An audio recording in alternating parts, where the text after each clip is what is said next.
నిత్యస్తుతిలో తర్వాత శ్లోకాలు.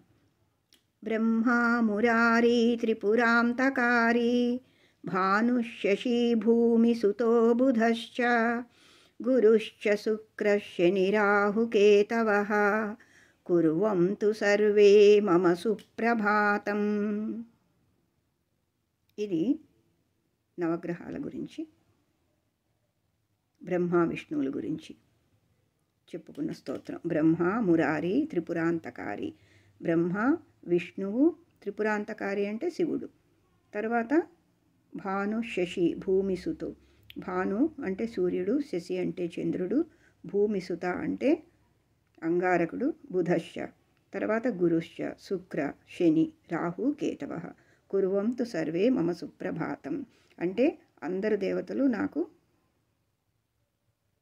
శుభం కలిగించుగాక అని చెప్పుకోవడం అన్నమాట. తరువాతి శ్లోకం.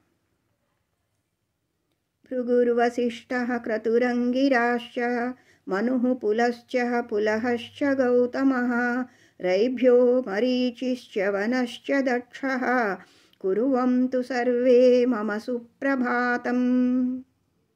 మహామునులందరి పేర్లు తలుసుకున్నాము.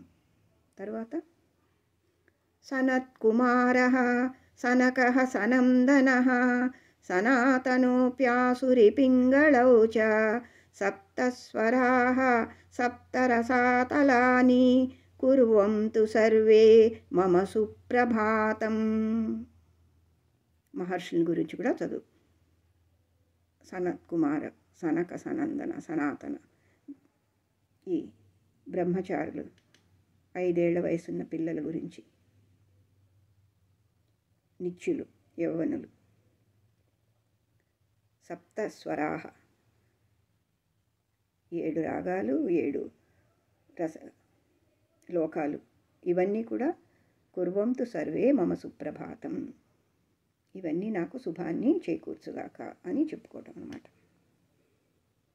సప్తార్ణవాః సప్తకులాచలశ్చ సప్తర్షయో ద్వీపవనాని సప్త భూరాదికృత్వా భువనాని సప్త కుర్వంతు సర్వే మమ సుప్రభాతం.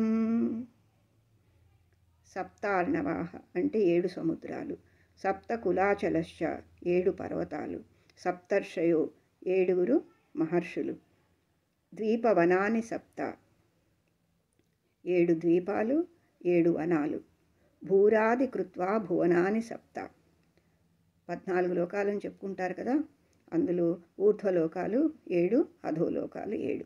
ఇవన్నీ కూడాను కుర్వంతు సర్వే మమ సుప్రభాతం, ఇవి నాకు శుభాన్ని చేకూర్చుగాక అని చెప్పుకోవడం అన్నమాట.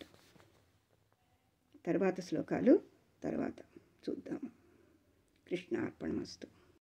పృథ్వీ సగంధా సరసాస్తధాపః స్పర్శీ చ వాయుర్జ్వలనం చ తేజః నభః సశబ్దం మహసా సహైవ కుర్వంతు సర్వే మమ సుప్రభాతం.